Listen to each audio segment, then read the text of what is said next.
A+10 की exercise 3.1 NCERT book का question number 3 का फर्स्ट पार्ट है। थर्ड में क्या कह रहे हैं?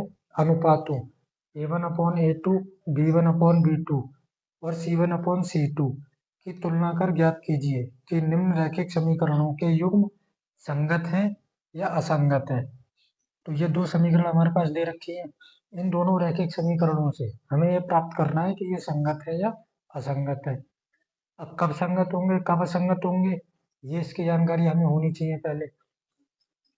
तो तीनों के पहले अनुपात निकाल लेंगे दोनों रैखिक समीकरणों से। ये अनुपात अभी निकालेंगे, पता लगेगा कैसे निकालते हैं। इसके बाद A1, A2, B1, B2 ये सारी वैल्यू निकालने के बाद इनको अपॉन में रखेंगे। यदि तीनों कंडीशन बराबर आती हैं, यानी ये तीनों वैल्यू बराबर आएंगी, तब संगत होगा। तीनों बराबर नहीं आएंगी तब संगत होगा। ठीक, दो की कंडीशन याद रखो। तीनों बराबर हैं तो भी संगत, तीनों बराबर नहीं है तो भी संगत।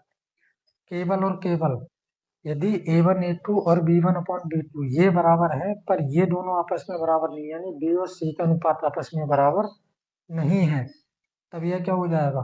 असंगत। ठीक, अब करते हैं सवाल में। देखो, सबसे पहले हम पहली समीकरण ले लेंगे 3x + 2y, और जब इसको यहाँ पे लिखोगे तो ये 5 जो है ये हमें इधर लाना होगा, यानी बराबर की दूसरी तरफ क्या बनाना होगा? 0। तो ये 5 इधर आके प्लस का था, इधर आके क्या हो जाएगा? माइनस। नहीं, प्लस का या माइनस का किसी का भी नंबर बराबर से एक तरफ से दूसरी तरफ जाए तो उसका साइन परिवर्तित हो जाता है। ठीक, ये प्लस था, इधर आके माइनस हो गया। इसकी तुलना कर देंगे A1x + B1y + C1 बराबर 0 से तुलना करने पर, तुलना हम जब भी करेंगे तो यहाँ प्लस ही लेंगे, यहाँ साइन कुछ भी हो उनसे कोई फर्क नहीं है, हमेशा प्लस ही लेना है। A1 की वैल्यू 3, B1 की वैल्यू 2 और C1 की वैल्यू -5। यहाँ x के साथ A1 था तो A1, यहाँ x के साथ 3 तो वैल्यू 3, B1 y के साथ तो यहाँ y के साथ 2, ये C1 कांस्टेंट तो यहाँ कांस्टेंट -5। इसी तरह अब हम समीकरण 2 ले लेंगे 2x - 3y = 7। इसमें भी यही चीज, इसको इधर लाएंगे तो ये माइनस का 7 हो जाएगा इधर आके, क्योंकि ये इधर क्या है? प्लस, तो ये इधर आके माइनस। इसकी तुलना कर देंगे। अब ये पहली समीकरण थी तो 1 लगाया सभी में, ये दूसरी समीकरण है तो इसमें 2 लगाएंगे। A2x + B2y + C2 बराबर 0 से तुलना करने पर, तुलना करेंगे तो यहाँ से A2 की वैल्यू 2 हो जाएगी, ये है ना A2, 2।